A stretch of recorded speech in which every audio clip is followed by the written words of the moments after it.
Assalamualaikum warahmatullahi wabarakatuh. Baiklah, sebelum kita mulai pelajaran pada hari ini, alangkah baiknya kita berdoa terlebih dahulu. Oke, Andre, silakan pimpin doanya. Amin. Baiklah, sebelum Ibu mulai materi kita, Ibu absensi terlebih dahulu ya anak-anak. Uh, Andre, siapa yang gak hadir hari ini? Oh, hadir semua ya. Oke, bagaimana kabarnya anak-anak? Sehat? Oke, alhamdulillah ya sehat semua. Berarti sudah siap untuk menerima materi yang akan kita bahas hari ini? Wow, luar biasa sekali anak-anak. Ibu semangatnya masih semangat pagi sekali. Baiklah, materi kita pada hari ini yaitu mengenai tentang sabar. Nah, baiklah anak-anak, karena materi kita pada hari ini mengenai tentang sabar, Ibu yakin di sini anak-anak sudah mengetahui apa sih pengertian dari sabar itu sendiri, ataupun anak-anak di sini kurang jelas mengetahui sabar. Baiklah, di sini akan Ibu ulas sedikit mengenai kata sabar. Sabar itu sendiri artinya adalah menahan diri dari sesuatu yang tidak berkenan di hati. Sabar juga diartikan sebagai ketabahan.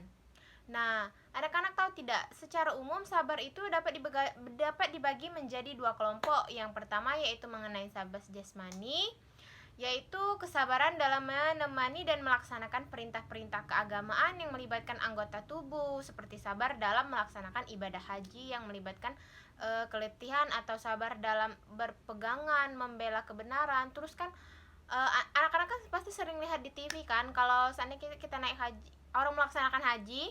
Nah, di situ beramai sekali umat muslim yang ada di penjuru dunia untuk melaksanakan ibadah haji. Nah, di situ kan pasti berdesak-desakan kan. Nah, jadi di situ juga melatih kesabaran kita untuk tidak menahan amarah lah, karena pada saat itu kan juga posisinya panas, terik matahari, pastinya kan di Mekah juga panas. Jadi melatih kesabaran anak-anak sendiri, melatih kesabaran dari kita semua. Nah, jadi itu tadi mengenai sabar yang pertama. Lanjut ke sabar yang kedua, yaitu mengenai tentang sabar rohani. Sabar rohani ini menyangkut kemampuan menahan kehendak nafsu yang dapat mengantarkan kepada kejelekan, seperti sabar menahan amarah atau menahan nafsu lainnya. Misalnya kan kan kita manusia itu tidak luput dari kesalahan kan. Pasti ada terkadang rasa-rasa ingin, wah barang, seandainya contoh kecil saja, kita melihat barang yang bagus, wah barang ini bagus sekali. Nah, tapi anak-anak kalau itu bukan barang anak-anak, jadi anak-anak tidak boleh ya mengambil atau mencuri. Itu juga termasuk ke dalam sabar menahan hawa nafsu ya. Jadi jangan sampai melakukan hal-hal keburukan yang merusak kesabaran nafsu, kesabaran yang kedua tadi yang mengenai kesabaran rohani ya anak-anak. Nah, sebagaimana kesabaran jasmani tadi anak-anak, kesabaran jiwa juga dibagi menjadi dua macam, yakni kesabaran jiwa secara sukarela. Misalnya kesabaran menahan diri untuk melakukan perbuatan yang tidak baik berdasarkan pertimbangan syariat, agama, dan akal. Terus yang kedua yaitu kesabaran jiwa oleh faktor, yang misalnya keterpaksaan, seperti kesabaran berpisah dengan orang yang dikasihi jika cinta terhalang. Nah, jika kita telusuri berbagai ayat Al-Quran juga maupun hadis, maka akan kita dapatkan bahwa kata sabar kerap kali diungkapkan dalam berbagai situasi dan kondisi. Namun, kesemuanya tetap bermuara pada yaitu kesuksesan dan kemenangan, dan kesabaran tersebut antara lain meliputi 4 tempat dan situasi dalam bukunya Al-Sabr fi Al-Quran, membagi sabar ke dalam 6 macam, yaitu yang pertama adalah sabar menerima cobaan hidup. Terus yang kedua itu sabar dari keinginan hawa nafsu. Terus yang ketiga itu sabar dalam taat kepada Allah Subhanahu wa taala.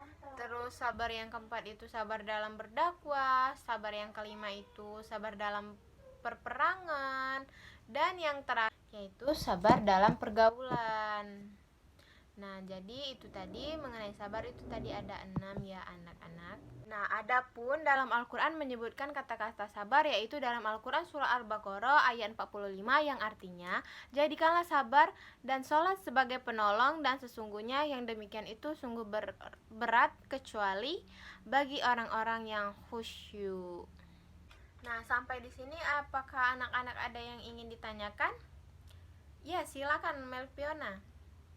Wah, pertanyaannya sangat luar biasa ya. Pertanyaannya Ibu ulang lagi, bagaimana contoh seorang pemuda yang bersabar menjalankan ibadah kepada Allah Subhanahu wa taala namun ia berada dalam desakan hawa nafsunya. Nah, jadi begini anak-anak, Imam Ali bin Abi Thalib pernah berkata bahwasanya sabar adalah tirai untuk menutupi dan akal adalah pedang yang tajam. Karena itu, simpanlah kelemahan dalam perilaku Anda dengan kesabaran dan bunuhlah hawa nafsu Anda dengan akal Anda. Jadi, kan hawa nafsu itu juga dipengaruhi dengan akal anak-anak. Ibu yakin anak-anak nantinya akan mengetahui mana sih yang baik dan mana sih yang buruk. Jadi, gunakanlah akal anak-anak untuk mengatur amarah ataupun mengatur hawa nafsu anak-anak. Terima kasih ya Melpiona, pertanyaan Melpiona sangat bagus dan luar biasa. Ibu suka sekali. Nah, berhubung waktu kita juga sudah habis, untuk pekerjaan rumahnya anak-anak jangan senang dulu ya. Pasti karena minggu kemarin Ibu tidak memberikan PR, jadi hari ini Ibu kasih PR ya. Tolong kerjakan halaman 27.